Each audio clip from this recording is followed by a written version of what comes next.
ओम शांति। सभी भाई बहनों को, मीठे मीठे प्यारे प्यारे बाप दादा को ओम शांति।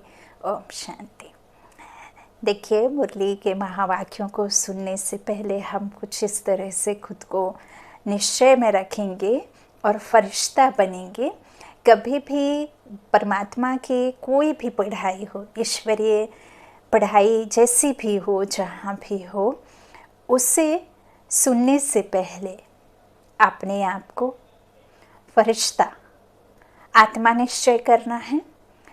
उस सुनने वाले को कभी भी ध्यान नहीं रखना है जो आपके सम्मुख हो सुनाते हैं, बल्कि उस निराकार परमात्मा को याद करना है। जैसे जैसे मुरली के महावाक्य सुनते जाएं, वैसे वैसे अपने में वो चित्र बनाते जाएं। जो जो शब्द आए उस चित्र को चित्रण करते जाएं और वहाँ पहुँच जाएं जो महावाक्यों में लिखा हुआ होता है। तो मुरली फरिश्ता बन सुने और उस परमात्मा से सुने।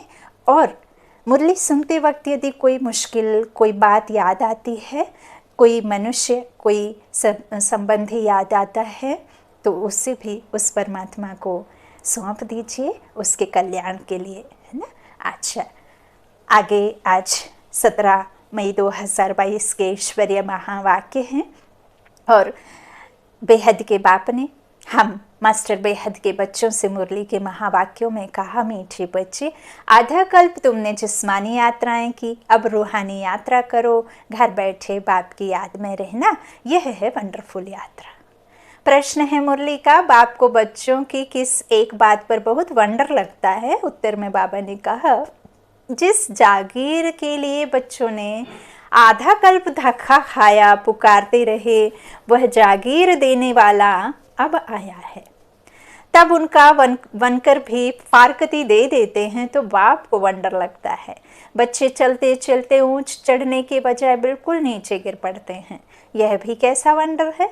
जानते हुए भी, जब बुद्धि नहीं थी, ज्ञान नहीं थी, समझ नहीं थी, तब तो ठीक है, लेकिन अब समझ भी है, बुद्धि भी है, what is the wrong, what is the right, तो इतना करते हैं तो बाबा कहते यह बहुत वंडर है। प्रश्न है, किन बच्चों को बाप द्वारा बहुत अच्छी दक्षिणा मिलती है? उत्तर में बाबा ने कहा, जो बाप के रचे हुए रुद्र यज्ञ की अच्छी संभाल करते हैं और सदा श्रीमत पर चलते हैं, उन्हें बाप द्वारा बहुत अच्छी दक्षिणा मिलती है। गीत है हमारे तीर्थ न्यारे। ओम शांति। रूहानी यात्रियों ने यह गीत सुना। तुम बच्चे हो रूहानी यात्री, वह तो यात्रा पर जाते हैं, उनको कहा जाता है जिस्मानी यात्री। जिस्म शरीर के साथ जाते हैं ना, है ना। तो यह बाबा कहते वह है जिस्मानी यात्रा, और वह जिस्मानी यात्रा भी आधा कल्प चलती है, द्वापर से शुरू हो जाती है। जन्म वाए जन्म तुम यात्राएं करते रहे हो, कोई आज तो नहीं। तो वह जिस्मानी यात्राएं करके फिर भी लौट कर घर में आ जाते हैं। आ जाते हैं कि नहीं आ जाते? आते हैं ना। सुबह नौकरी पे जाओ तो भी शाम को घर वापस आते, कोई टूर पे निकलता है तो भी घर वापस आते हैं, कोई विदेश या कोई दूसरे देशों में जा कर के पैसे आदि के लिए जाता है, नौकरी के लिए, तो भी एक ना एक दिन वापस लौटता है। चाहे हम तीर्थ पे जाए तो भी वापस घर आते हैं, है ना। तो बाबा कहते हैं जाते कहीं भी हैं लेकिन लौट करके घर तो आते हैं ना। अब यूँ तो बाबा कहते हैं, देखिए, आत्मा अब अपने घर में जा कर के तो बैठ नहीं जाएगी, है ना। उसे तो आना ही है, नीचे तो आना ही है, ऊपर जाना और नीचे आना, ये तो ड्रामा है। अब जो कभी हवाई जहाज में यात्रा नहीं करते, उनका मन करता है कि यात्रा करें, और जो यात्रा करता है, जैसे ही वो अपनी उड़ान भरती है, वैसे ही मन कहाँ रह जाता है? नीचे, कि कब नीचे उतरेंगे, कब नीचे उतरेंगे। और जब जो कभी नहीं उड़ता, वो सोचता है मुझे ऊपर उड़ना है, ऊपर उड़ना है। तो बाबा कहते ये तो आने जाने का खेल है, कोई एक जगह तो रह ना सके, है ना। आना तो है ही, जाने आने की जो यात्रा है वो तो है ही। तो बाबा कहते भल जिस्मानी यात्राएं करके फिर भी लौट कर घर में आ जाते हैं ना। तुम्हारी यह है रूहानी यात्रा। वह होते हैं जिस्मानी पंडे, तुम हो रूहानी पंडे। और कितनी ऊंची यात्रा करते हैं सेकंड्स में, बिना पैसे, बिना खर्चा, बिना मेहनत, है ना। तो तुम पंडों का उस्ताद कौन है? शहंशाह कौन है? बादशाह कौन है? ओह माय गॉड, उस्ताद कौन है? निराकार परम पिता परमात्मा। उनको कहा जाता है पांडव सेना का आदि पिता। तुम जानते हो हम देह अभिमानी थे, अभी बाप आकर देही अभिमानी बनाते हैं। देह से न्यारा बनना कौन सिखाता है? परमात्मा सिखाते हैं आत्माओं को वापस घर ले जाने के लिए। अब तुम रूहानी, तो अब रूहानी यात्रा पर बाबा कहते हैं तुम हो, है ना। तो इस तरह जो बाप हमें समझाते हैं कि हमारी जो यात्रा है एकदम न्यारी है, एकदम अलग है, दुनिया संसार से कोई मैचिंग नहीं है, है ना। इस बेसार विषय वैतरणी नदी से एकदम परे है, इस शरीर से भी परे है, इस 5 तत्वों से भी परे है, इस देह के सारे संबंधों से परे है ना। तो इस तरह हम रूहानी यात्रा पर रहते हैं। बाबा कहते हैं इसमें कर्मेंद्रियों की बात नहीं रहती, यात्रा पर हमेशा पवित्र रहते हैं, फिर लौट कर आते हैं तो विकारी बन जाते हैं। यात्रा पर जाना भी गृहस्थियों को है, निवृत्ति मार्ग वास्तव में गृहस्थ धर्म से न्यारा है। यात्रा पर ले जाने वाले हमेशा ब्राह्मण होते हैं। गीत भी है 4 धाम में फेरा किया, परंतु फिर भी बाप से दूर रहे। और आपने देखा भी होगा जो गणेश और कार्तिकेय की स्टोरी में दिखाते हैं कि उसे जो गणेश ने क्या किया, अपने माता पिता के चक्कर काट लिए, और कार्तिकेय ने क्या किया, उन्होंने पूरी दुनिया में चक्कर काटे। तो अब यहाँ जो हमारे माता पिता हैं, परम शिक्षक, परम सतगुरु, परम माँ, है ना, परमात्मा, वही हमारा सच्चा दोस्त खुदा, है ना, सब कुछ है। तो सिर्फ यही यात्रा लगाना है 24 घंटे, सिर्फ और सिर्फ ऐसे सीधे, ऐसे नहीं, ऐसे नहीं, ऐसे नहीं, ऐसे नहीं, कहीं भी नहीं, सिर्फ सीधे, है ना। तो इतना आसान है। इस तरह बाप कहते हैं, गाते हैं ना 4 धाम में फेरा किया, परंतु फिर भी बाप से दूर रहे। अब बाप यात्रा पर ले जाने के लिए तुमको पवित्र बनाते हैं, मुक्ति धाम, जीवन मुक्ति धाम में ले जाएंगे। फिर इस पतित दुनिया में आना ही नहीं है, वह जिस्मानी तीर्थ करके फिर लौट आते हैं, आकर गंदे धंधे करते हैं, है ना। यात्रा पर क्रोध की भी मना करते हैं, खास वह टाइम पतित नहीं बनते हैं। व्रत आदि रखते हैं नवरात्रि में, या कोई भी ऐसे लंबा टाइम का व्रत रखते तो उसमें भी यही संकल्प करते हैं। तो जब मनुष्य आत्मा इतना समझते हैं कि यह सब करने से ईश्वर खुश होते हैं या हमें फल देंगे, तो फिर कुछ एक समय के लिए क्यों, सदैव के लिए क्यों नहीं। तो इस ज्ञान में परमात्मा क्या बताते हैं, यही तो बताते हैं कि सदैव, कोई एक दिन का नहीं, बल्कि इस छोटे से संगम युग में एक जन्म में तो रहिए कम से कम, है ना। तो इस तरह से आकर गंदे धंधे करते हैं, यात्रा पर क्रोध की भी मना रहती है ना। तो बाबा कहते हैं खास वह टाइम पतित नहीं बनते हैं। 4 धाम की यात्रा करने में 3-4 मास लग जाते हैं। अभी तुम जानते हो हम आत्माएं जा रही हैं, बाप का फरमान है जितना हो सके मेरी याद में रहो। यह है मुक्ति धाम की यात्रा, तुम वहाँ जा रहे हो, वहाँ के रहवासी हो जहाँ हम जाते हैं। बाप रोज रोज कहते हैं मुझे याद करो तो विकर्म विनाश होंगे और तुम आगे जाते रहेंगे। घर बैठे तुम यात्रा करते हो तो वंडरफुल यात्रा हुई ना। योग अग्नि से सब पाप कटते हैं। आधा कल्प तुमने जिस्मानी यात्रा की है, पहले आव्याभिचारी यात्रा थी, फिर जिस्मानी व्यभिचारी यात्रा थी, फिर व्यभिचारी यात्रा हुई। पूजा भी पहले एक शिव की करते हो, फिर ब्रह्मा विष्णु शंकर की, फिर लक्ष्मी नारायण आदि की। अभी तो देखो कुत्ते बिल्ली ठेक्कर भित्तर आदि सब में पूजते रहते हैं। बिल्ली को भी कह दिया कि ये भगवान का रूप है, कुत्ते को भी कह दिया कि ये एकदम, और तो और कुत्ते को भी छोड़ दो, सुअर को भी कह दिया कि ये वामन अवतार है। वाह रे दुनिया, वाह रे ड्रामा, वाह रे भाग्य, वाह रे बाबा।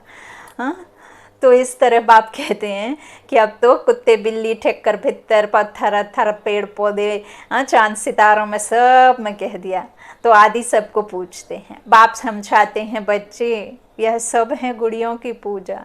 शिव बाबा के और देवी देवताओं के ऑक्यूपेशन को जानते नहीं हैं, गुड़ियों का ऑक्यूपेशन नहीं होता है। अब दान भी नकली गाय का करने लगे ना, बना के दे देते हैं। तो इस तरह से शिव बाबा के और देवी देवताओं के ऑक्यूपेशन को जानते नहीं, गुड़ियों का ऑक्यूपेशन नहीं होता है। शिव बाबा के ऑक्यूपेशन को ना जानना वह जैसे पत्थर पूजा होगी। फिर भी कुछ ना कुछ मनोकामना पूरी होती है। सतयुग में जिस्मानी यात्रा होती नहीं, वहाँ मंदिर आदि कहाँ से आए। यह तो है भ्रष्टाचारी दुनिया। अपने को पतित समझते हैं, तब तो पावन होने के लिए गंगा स्नान करते हैं। अगर पाप ना हो तो गंगा तट पर इतनी भीड़ कैसे हो। कुंभ के मेले का भी राज समझाया है। यह है सच्चा सच्चा संगम। गाया भी जाता है, आत्मा परमात्मा अलग रहे बहुकाल। सुंदर मेला कर दिया।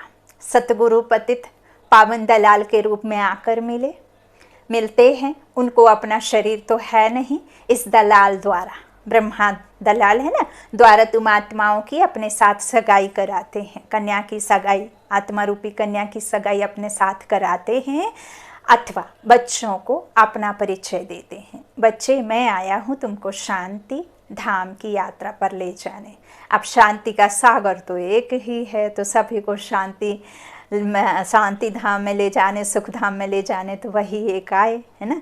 तो वही आया है यात्रा पर ले जाने, पावन दुनिया में ले जाने। अब जो एवर प्योर है, जो पावन है, वही तो आकर के पावन दुनिया का रास्ता दिखाएंगे और पावन दुनिया में ले जाएंगे, है ना। जो पावन नीचे गिरते हैं बन करके, जो खुद गिरते हैं, वो दूसरों को कैसे उठा सके, है ना। तो अब वही आया है पावन दुनिया में ले जाने। बच्चे जानते हैं भारत पावन था, एक ही आदि सनातन देवी देवता धर्म था, आर्य धर्म नहीं था। आर्य और अनआर्य, अगर देवताओं को आर्य कहें तो आर्य धर्म में राज्य कौन करते थे? आर्य कहा जाता है पढ़े हुए को। इस समय सब अनआर्य, अनपढ़े हैं, बेसमझ हैं, है ना। बाप दादा को जानते ही नहीं। ऊंचते ऊंच है ही शिव बाबा, फिर ब्रह्मा विष्णु शंकर, फिर प्रजापिता ब्रह्मा, तो जगत अम्बा भी प्रजा माता ठहरी न। इन द्वारा ब्राह्मणों की रचना होती है। यह है अडॉप्टेड चिल्ड्रन। कौन अडॉप्टेड करते हैं, कौन अडॉप्ट करते हैं? परमपिता परमात्मा। तुम जानते हो हम उनकी संतान हैं, परंतु बाप को भूल आर्फन बन पड़े हैं। गॉड फादर का कोई भी ऑक्यूपेशन नहीं जानते। बाप आकर फिर ऐसे को पावन बनाते हैं। बाप ही तुम बच्चों को पवित्रता की शिक्षा देते हैं। अब जहाँ जाना है उसको याद करना है। माया घड़ी घड़ी भुला देती है। युद्ध का मैदान है ना, तुम बाप के बनते हो, माया फिर अपना बनाती है। प्रभु और माया का नाटक है। बाबा का नंबर, बाबा का बनकर फिर आश्चर्यवत सुनंती भागंती हो जाते हैं। माया भी बड़ी पहलवान है, दबे पांव आती है। यह बुद्धि योग बल की युद्ध बाप के सिवाय कोई सिखला ना सके। सर्वशक्तिमान बाप से योग लगाने से ही ताकत मिलती है। तुम जानते हो अब पवित्र बन फिर वापस घर जाना है। यहाँ पाठ बजाने के लिए यह शरीर लिया है। हमने 84 जन्म पूरे किए हैं। यह है पिछाड़ी का छोटा सा महान कल्याणकारी युग। तुम सब ज्ञान गंगाएं, ज्ञान सागर से निकली हो। बाप कहते हैं बाप को याद करते रहो तो तुम्हारी आयु भी बढ़ेगी और भविष्य के जन्मों के लिए भी तुम अमर बनेंगे। अकाले मृत्यु कभी नहीं होगा। समय पर आप ही एक शरीर छोड़ दूसरा लेते हो। चलते फिरते बाप की याद में रहना है। इस याद से तुम सृष्टि को पवित्र बनाते हो। बाप आए ही हैं पावन बनाने। सैंपलिंग भी उनका लगेगा जो देवता थे, अब शूद्र बने हैं और धर्मों में भी कन्वर्ट हो गए हैं। वह सब निकलते आएंगे। सबके अपने अपने सेक्शंस हैं। यहाँ भी सबकी अपनी रस्म है। यह आदि सनातन देवी देवता धर्म का सैंपलिंग लग रहा है। जो पहले ब्राह्मण बने थे वही आएंगे। ब्राह्मण बने बिगर देवता नहीं बन सकते। ब्रह्मा का ना बने तो शिव बाबा से वर्षा पा नहीं सकते। जो देवता धर्म के हैं वह ब्राह्मण धर्म में ज़रूर आएंगे। बिरादरी का बिरादरी में ज़रूर आएगा, चाहे वो विश्व के किसी भी कोने में हो। अभी तुम कांटों से फूल बने हो। कोई को भी दुख नहीं देते। सबसे बड़ा दुश्मन है रावण। 5 विकारों रूपी दुश्मन गुप्त है। आधा कल्प से सबको लड़ाकर गिराए पतित बना दिया है। अभी बाप ने यज्ञ रचा है। बेहद के बाप ने रुद्र ज्ञान यज्ञ रचा है, जिसमें सब स्वाहा करना है। जिस घोड़े पर आत्मा विराजमान है, शरीर ये विराजमान है, ये शरीर घोड़ा है। नाम ही है राजस्व, है ना। राजाई के लिए रुद्र ज्ञान यज्ञ कितना बड़ा यज्ञ रचा है। स्वर्ग की स्थापना के लिए। जानते हो अब यह दुनिया ट्रांसफ़र होनी है, दिल में नशा रहता है, बाबा ने यज्ञ रचा है, इनको अच्छी रीति संभालना है। जो श्रीमत पर चलेंगे उनको बहुत अच्छी दक्षिणा मिलेगी। यज्ञ की अच्छी संभाल करते हो तो तुम विश्व के मालिक बनते हो। जिस जागीर के लिए तुमने आधा कल्प धक्का खाया है, बाप आते हैं देने, तो ऐसे बाप को फिर फारकती दे देते हो। हाँ, बाप वंडर खाते हैं। सजनिया गाती थी, आप पर बलिहार जाऊं, अब आया हूं तो तुम मेरे बनकर फिर फारकती दे देते, धोखा दे देते। वह फिर ऊंच चढ़ने के बदले नीचे गिर पड़ते। अकल्याण तो सब खुद का हुआ, परमात्मा का तो कुछ बिगड़ा नहीं। चढ़े तो चाके बैकुंठ रस, फर्क तो है ना। कहाँ प्राइम मिनिस्टर आदि और कहाँ गरीब भी लोग। तो अब पुरुषार्थ कर, बाप से राजाई लेनी चाहिए। यह है रुद्र ज्ञान यज्ञ, इसमें नाम कृष्ण का डाल दिया है। भक्ति मार्ग के लिए यह सब चीज़ें शास्त्र आदि बने हुए हैं। भगवान तो एक ही है जिनको पतित पावन कहा जाता है। शांति धाम और सुख धाम में कोई भी पुकारते नहीं। तो बच्चों को पूरा नशा चढ़ना चाहिए। यह है रुद्र ज्ञान यज्ञ। इनके बाद कोई यज्ञ नहीं रचा जाता, वह जिस्मानी यज्ञ रचते हैं आफतों को मिटाने के लिए। बाप कितनी बड़ी आधा कल्प के लिए आफतें मिटाते हैं, यह कोई साधु संत नहीं जानते। मुख्य गीता माता जो भगवान ने गाई, उसमें नाम कृष्ण का डाल दिया है।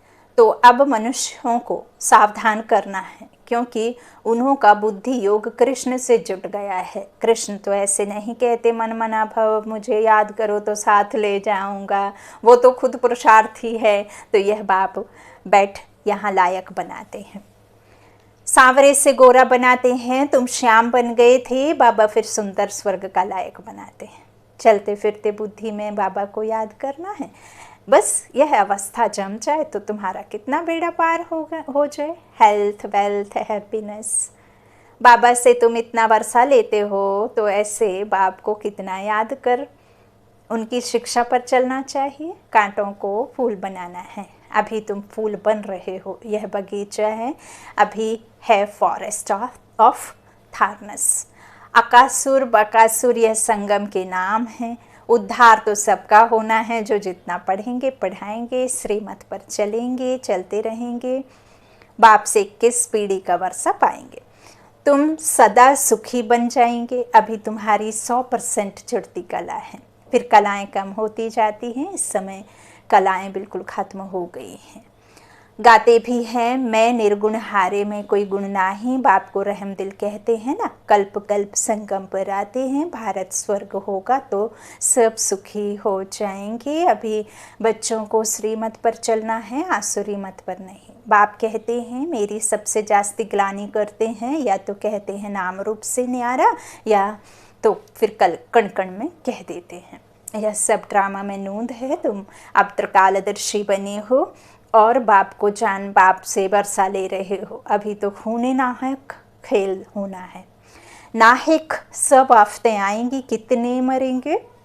मच्छरों माफिक होलसेल में मृत्यु होएंगे, शरीर छूटेंगे। अब वो शरीर को कोई दूसरा शरीर तो नहीं रहेगा, तो इसीलिए वो प्रेतात्माएं भी बनेंगी और फिर वो भटकती हुई आत्माएं सताएंगी भी।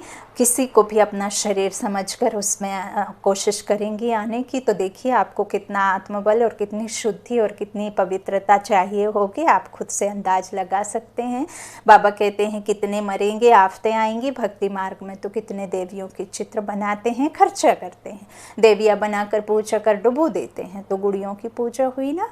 काली का कैसा चित्र बनाते हैं, ऐसे कोई मनुष्य थोड़े ही होते हैं। तुम यहाँ बैठे हो तो यात्रा पर हो, ट्रेन पर बैठे भी रूहानी यात्रा पर हो, बुद्धि यात्रा पर लगी हुई है। अगर बुद्धि योग लगा हुआ नहीं है तो वह टाइम वेस्ट हो जाता है।